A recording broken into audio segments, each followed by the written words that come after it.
શ્રી કૃષ્ણ, જય માતાજી, હર હર મહાદેવ। આજે આપણે ગુરુવારની કથા વાર્તા જાણશું। જય દત્તાત્રેય ભગવાન કી જય, હર હર મહાદેવ। ગુરુવારની કથા વાર્તા। એક નગરમાં સુખી અને સમૃદ્ધ એવો એક મણિક વેપારી રહેતો હતો।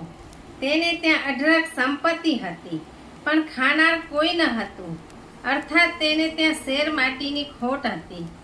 નગરમાં તેની બોલબાલા હતી, જાવજલાલી હતી। શેઠ મનેચંદના નામની હુંડીઓ પરદેશમાં પણ સ્વીકારાતી હતી। તેઓ વેપારના કામમાં એટલા ઘરાદૂબ રહેતા હતા કે તેમને પ્રભુનું સ્મરણ કરવાનો પણ સમય રહેતો ન હતો। શેઠાણી પણ પોતાના રાચરચીલા અને વૈભવમાં રચીપચી રહેતી હતી।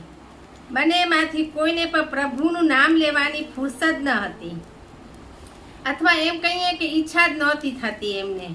શેઠ મનેચંદ અને જીવકોળ શેઠાણી મહેલ જેવા ભવ્ય મકાનમાં સુખ ચેનથી પોતપોતાની રીતે જીવન વિતાવતા હતા।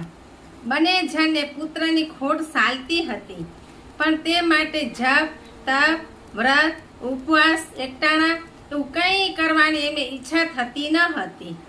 આજે ગુરુવારનો દિવસ હતો। શેઠ શેઠાણી બપોરના સમયે જમી પરવારી આરામ કરી રહ્યા હતા।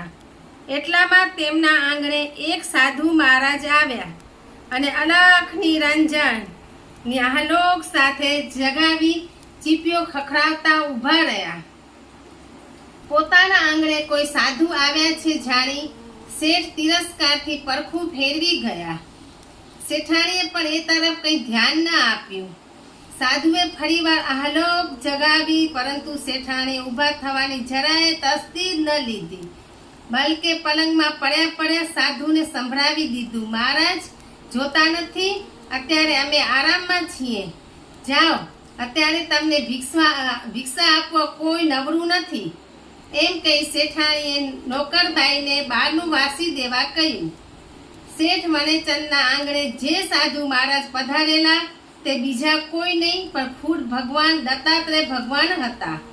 તેઓ શેઠ શેઠાણી પર નારાજ થઈ ગયા, ભિક્ષા લીધા વિના ત્યાંથી પાછા ફર્યા। બસ એ જ દિવસથી શેઠ મનેચંદના વળતા પાણી થવા માંડ્યા। ધીરે ધીરે તેમના વેપારમાં ખોટ આવવા લાગી। તેમના માથે ઘણું બધું દેવું થઈ ગયું। મહેલ જેવું ભવ્ય મકાન વેચી દેવું પડ્યું અને એના બદલે સામાન્ય મકાનમાં તેઓ રહેવા લાગ્યા। શેઠાણીને જે રાચરચીલા પર મોહ હતો અને જેમાં તેઓ રચ્યા પચ્યા રહેતા હતા, તે રાચરચીલું લેણદારો લઈ ગયા। શેઠ અને શેઠાણીની હાલત એવી ખરાબ થઈ ગઈ કે અન્ન અને દાંતને વેર થઈ ગયા।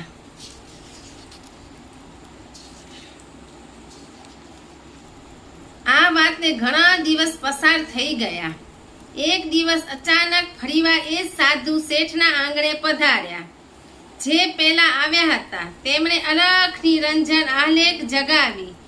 શેઠાણીને અવાજ કંઈક પરિચિત લાગ્યો, છતાં તેમણે તો તે અવાજને ઓળખવાની કોશિશ પણ ન કરી અને ઉપરથી બબડવા લાગ્યા, મહારાજ, જ્યારે મારા ઘરમાં અન્નના ભંડાર ભરેલા હતા ત્યારે તમે નહોતા આવ્યા, અને આજે હવે જ્યારે ઘરમાં અન્નનો એક દાણો પણ નથી ત્યારે હેંડવા આવ્યા તમે?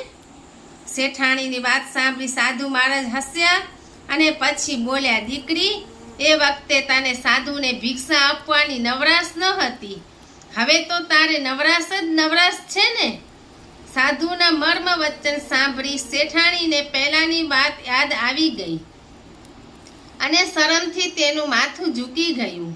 તેની આંખોમાં આંસુ આવી ગયા। તે સાધુના ચરણોમાં પડી કલ્પાંત કરવા લાગી। ત્યારબાદ તે ઘરમાં જઈ ચણાની દાળ થોડી પડી હતી તે લાવીને સાધુને ભિક્ષામાં આપી દીધી। સાધુ વેશે પધારેલા ભગવાન દત્તાત્રેયને શેઠાણી પર દયા આવી। આથી તેમણે આશીર્વાદ આપતા કહ્યું, દીકરી, જા, આજથી તું ગુરુવારનું વ્રત કરજે અને ઉપવાસ કરજે, તારી બધી મનોકામના પૂર્ણ થશે।